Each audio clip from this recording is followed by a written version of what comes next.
क्यों पिया श्री कृष्ण ने राधा के पैरों का चरणामृत।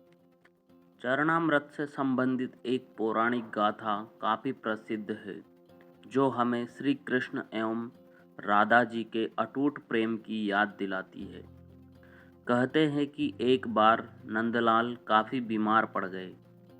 कोई दवा या जड़ी बूटी उन पर बेअसर साबित हो रही थी।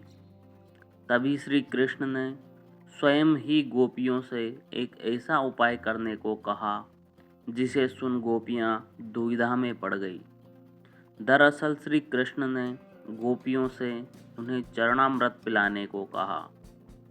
उनका मानना था कि उनके परम भक्त या फिर जो उनसे अति प्रेम करता है तथा उनकी चिंता करता है, यदि उसके पाँव को धोने के लिए इस्तेमाल हुए जल को वे ग्रहण कर लें तो वे निश्चित ही ठीक हो जाएंगे। लेकिन दूसरी ओर गोपियां और भी चिंता में पड़ गई। श्री कृष्ण उन सभी गोपियों के लिए बेहद महत्वपूर्ण थे। वे सभी उनकी परम भक्त थी, लेकिन उन्हें इस उपाय के निष्फल होने की चिंता सता रही थी।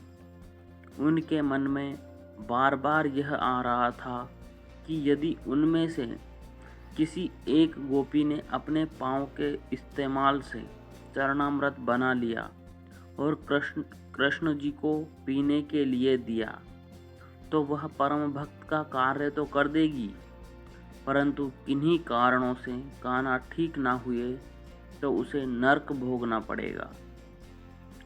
अब सभी गोपियां व्याकुल होकर श्री कृष्ण की ओर ताक रही थी और किसी अन्य उपाय के बारे में सोच रही थी कि वहां कृष्ण की प्रिय राधा आ गई। अपने कृष्ण को इस हालत में देख के राधा के तो जैसे प्राण ही निकल गए हों। जब गोपियों ने कृष्ण द्वारा बताया गया उपाय राधा को बताया, तो राधा ने एक क्षण भी व्यर्थ करना उचित ना समझा और जल्द ही स्वयं के पांव धोकर चरणामृत तैयार कर श्री कृष्ण को पिलाने के लिए आगे बढ़ी। राधा जानती थी कि वे क्या कर रही है। जो बात अन्य गोपियों के लिए भय का कारण थी, ठीक वही भय राधा को भी मन में था। लेकिन कृष्ण को वापस स्वस्थ करने के लिए वह नरक में चले जाने को भी तैयार थी। आखिरकार कान्हा ने चरणामृत ग्रहण किया और देखते ही देखते वे ठीक हो गए, क्योंकि वह राधा ही थी जिनके प्यार एवं सच्ची निष्ठा से कृष्ण जी तुरंत स्वस्थ हो गए।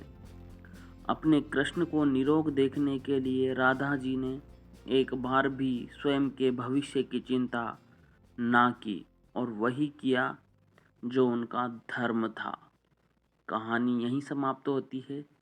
ऐसी ही और कहानियाँ सुनने के लिए हमारे चैनल को सब्सक्राइब करें।